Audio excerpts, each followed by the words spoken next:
السلام علیکم ورحمۃ اللہ وبرکاتہ۔ ناظرین، اگر آپ ہمارے چینل پر نئے ہیں تو جلدی سے ہمارے چینل کو سبسکرائب کر لیں اور ساتھ میں لگے بیل کے آئیکن کو ضرور پریس کریں تاکہ ہماری آنے والی ہر نئی ویڈیو کا نوٹیفیکیشن آپ کو بآسانی مل سکے۔ چلتے ہیں آج کے عنوان کی طرف۔ آج کی ویڈیو کا عنوان ہے جنگ بدر کی بارش۔ جنگ بدر کا اجمالی بیان یہ ہے کہ جنگ بدر میں نصرت الہی نے بارش کی صورت میں جو تجلی فرمائی، جس سے میدان جنگ کا نقشہ ہی بدل گیا، اس کا ہم ایک جلوہ دکھا رہے ہیں۔ واقعہ یہ ہوا کہ رسول اکرم صلی اللہ علیہ وآلہ وسلم 313 صحابہ کرام رضی اللہ تعالی عنہم کی جماعت کو ہمراہ لے کر مقام بدر میں تشریف لے گئے اور بدر کے قریب پہنچ کر مدینہ کی جانب رخ عدوۃ الدنیا پر خیمہ زن ہو گئے، اور مشرکین آگے بڑھے تو بدر پہنچ کر مدینہ سے دور مکہ کی جانب والے عدوۃ القصویٰ پر اترے، اور محاذ جنگ کا نقشہ اس طرح بنا کہ مشرکین اور مسلمان بالکل آمنے سامنے تھے، مگر مسلمانوں کا محاذ جنگ اس قدر ریتلا تھا کہ انسانوں اور گھوڑوں دونوں کے قدم ریت میں دھنسے جا رہے تھے، اور وہاں چلنا پھرنا دشوار تھا، اور مشرکین کا محاذ جنگ بالکل ہموار اور پختہ فرش کی طرح تھا۔ غرض دشمن تعداد میں 3 گنا سے زیادہ، سامان جنگ سے پوری طرح مکمل، رسل و رسائل میں ہر طرح مطمئن تھے،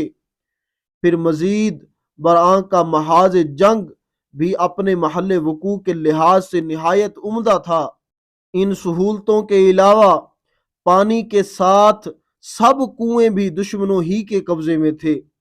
اس لیے مسلمانوں کو پانی کی بے حد تکلیف تھی۔ خود پینے کے لیے کہاں سے پانی لائیں، جانوروں کو کیسے سیراب کریں، وضو اور غسل کی کیا ضرورت۔ غرض صحابہ کرام رضی اللہ تعالی عنہم انتہائی فکر مند اور پریشان تھے۔ اس موقع پر شیطان نے مسلمانوں کے دلوں میں یہ وسوسہ ڈال دیا کہ اے مسلمانوں، تم گمان کرتے ہو کہ تم حق پر ہو، اور تم میں اللہ کا رسول صلی اللہ علیہ وآلہ وسلم بھی موجود ہے، اور تم اللہ والے ہو، اور حال یہ ہے کہ مشرکین پانی پر قابض ہیں اور تم بغیر وضو اور غسل کے نمازیں پڑھتے ہو، اور تم اور تمہارے جانور پیاس سے بے تاب ہو رہے ہیں۔ اس موقع پر ناگہاں نصرت آسمانی سے اس طرح جلوہ سامانی فرمائی کہ زوردار بارش ہو گئی، جس نے مسلمانوں کے لیے ریتلی زمین کو جما کر پختہ فرش کی طرح ہموار بنا دیا، اور نشیب کی وجہ سے حوض نما گڑھوں میں پانی کا ذخیرہ مہیا کر دیا، اور دشمنوں کی زمین میں کیچڑ والی دلدل بنا دیا، جس پر کافروں کا چلنا پھرنا دشوار ہو گیا، اور مسلمان ان پانی کے ذخیروں کی وجہ سے کنووں سے بے نیاز ہو گئے، اور مسلمانوں کے دلوں سے شیطانی وسوسہ دور ہو گیا اور لوگ مطمئن ہو گئے۔ اللہ عز و جل نے قرآن مجید میں اس عجیب و غریب بارش کی منظر کشی ان الفاظ میں فرمائی ہے کہ ترجمہ: اور اللہ نے آسمان سے تم پر پانی اتارا کہ تمہیں اس سے ستھرا کر دے، اور شیطان کی ناپاکی تم سے دور فرما دے، اور تمہارے دلوں کی ڈھارس بندھائے، اور اس سے تمہارے قدم جما دے۔ اس آیت میں اللہ عز و جل نے بدر میں اس ناگہانی بارش کے 4 فائدے بیان فرمائے ہیں۔ نمبر 1، تاکہ جو بے وضو اور بے غسل ہوں وہ وضو اور غسل کر کے پاک و صاف اور ستھرے ہو جائیں۔ نمبر 2، مسلمانوں کے دلوں سے شیطانی وسوسہ دور ہو جائے۔ نمبر 3، مسلمانوں کے دلوں کو ڈھارس مل جائے کہ ہم حق پر ہیں اور اللہ عز و جل ضرور ہماری مدد فرمائے گا۔ نمبر 4، محاذ جنگ ریتلی زمین اس قابل ہو جائے کہ اس پر قدم جم سکے۔ الغرض جنگ بدر کی یہ بارش مسلمانوں کے لیے باران رحمت اور کفار کے لیے سامان زحمت بن گئی۔ درس ہدایت، جنگ بدر میں مسلمانوں کو جن مشکل حالات کا سامنا تھا، ظاہر ہے کہ عقل انسانی عالم اسباب پر نظر کرتے ہوئے اس کے سوا اور کیا فیصلہ کر سکتی تھی کہ وہ اس جنگ کو ٹال دیں، مگر صادق الایمان مسلمانوں نے اپنے رسول صلی اللہ علیہ وآلہ وسلم کی مرضی پا کر ہر قسم کی بے سر و سامانی کے باوجود حق و باطل کی مارکہ آرائی کے لیے والہانہ اور فداکارانہ جذبات کے ساتھ خود کو پیش کر دیا، اور نہایت ثابت قدمی اور اولو العزمی کے ساتھ میدان جنگ میں کود پڑے۔ تو اللہ عز و جل نے ان مسلمانوں کی کس کس طرح امداد و نصرت فرمائی، اس پر ایک نظر ڈال کر خداوند قدوس کے فضل عظیم کی جلوہ سامانیوں کا نظارہ کیجئے، اور یہ دیکھیے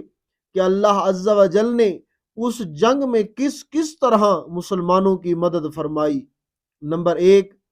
مسلمانوں کی نگاہ میں دشمنوں کی اصل تعداد سے کم نظر آئی تاکہ مسلمان مرعوب نہ ہوں، اور مشرکین کی نظر میں مسلمان مٹھی بھر نظر آئے تاکہ وہ جنگ سے جی نہ چھڑائیں اور یہ حق و باطل کی جنگ ٹل نہ جائے۔ نمبر 2، اور ایک وقت میں مسلمان مشرکین کی نظر میں دگنے نظر آئے تاکہ مشرکین مسلمانوں سے شکست کھا جائیں۔ نمبر 3، پہلے مسلمانوں کی مدد کے لیے 1000 فرشتے بھیجے گئے، پھر فرشتوں کی تعداد بڑھا کر 3000 کر دی گئی،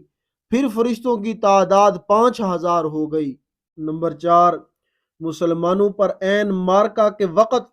تھوڑی دیر کے لیے غنودگی اور نیند طاری کر دی گئی، جس کے چند منٹ بعد ان کی بیداری نے ان میں ایک نئی تازگی اور نئی روح پیدا کر دی۔ نمبر 5، آسمان سے پانی برسا کر مسلمانوں کے لیے ریتلی زمین کو پختہ زمین کی طرح بنا دیا، اور مشرکین کے محاذ جنگ کی زمین کو کیچڑ اور پھسلن والی دلدل بنا دیا۔ نمبر 6، نتیجہ جنگ یہ ہوا کہ ذرہ دیر میں مشرکین کے بڑے بڑے نامی گرامی پہلوان اور جنگجو شاہ سوار مارے گئے، چنانچہ 70 مشرکین قتل ہوئے اور 70 گرفتار ہو کر قیدی بنائے گئے، اور مشرکین کا لشکر اپنا سارا سامان چھوڑ کر میدان جنگ سے بھاگ نکلا، اور یہ سارا سامان مسلمانوں کو مال غنیمت میں مل گیا۔ مسلمان اگرچہ خداوند قدوس کی مذکورہ بالا امداد اور اس کے فضل سے فیض یاب ہوئے، تاہم اس جنگ میں 14 مجاہدین اسلام نے بھی جام شہادت نوش کیا۔ یہ واقعہ ہمیں متنبہ کر رہا ہے کہ اگر مسلمان خدا پر بھروسہ کر کے حق و باطل کی جنگ میں ثابت قدمی اور پامردی کے ساتھ ڈٹے رہیں تو تعداد کی کمی اور بے سر و سامانی کے باوجود ضرور خدا تعالی کی مدد اتر پڑے گی اور مسلمانوں کو فتح نصیب ہوگی۔ یہ اللہ رب العزت کے فضل و کرم کا وہ دستور ہے کہ جس میں انشاءاللہ تعالی قیامت تک کوئی تبدیلی نہیں ہوگی، بس شرط یہ ہے کہ مسلمان نہ بدل جائیں اور ان کے اسلامی خصائل و کردار میں کوئی تبدیلی نہ ہو، ورنہ خدا کا دستور نہ تو بدلا ہے نہ کبھی بدلے گا۔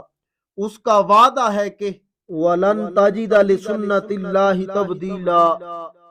یعنی ہرگز ہرگز خدا کے دستور میں کوئی رد و بدل نہیں ہوگا۔ واللہ تعالی عالم۔ خوش رہیں اور خوشیاں بانٹتے رہیں۔ اگر آپ کو ہماری یہ ویڈیو اچھی لگی ہے تو اسے لائک، کمنٹ اور دوستوں کے ساتھ شیئر کیجئے،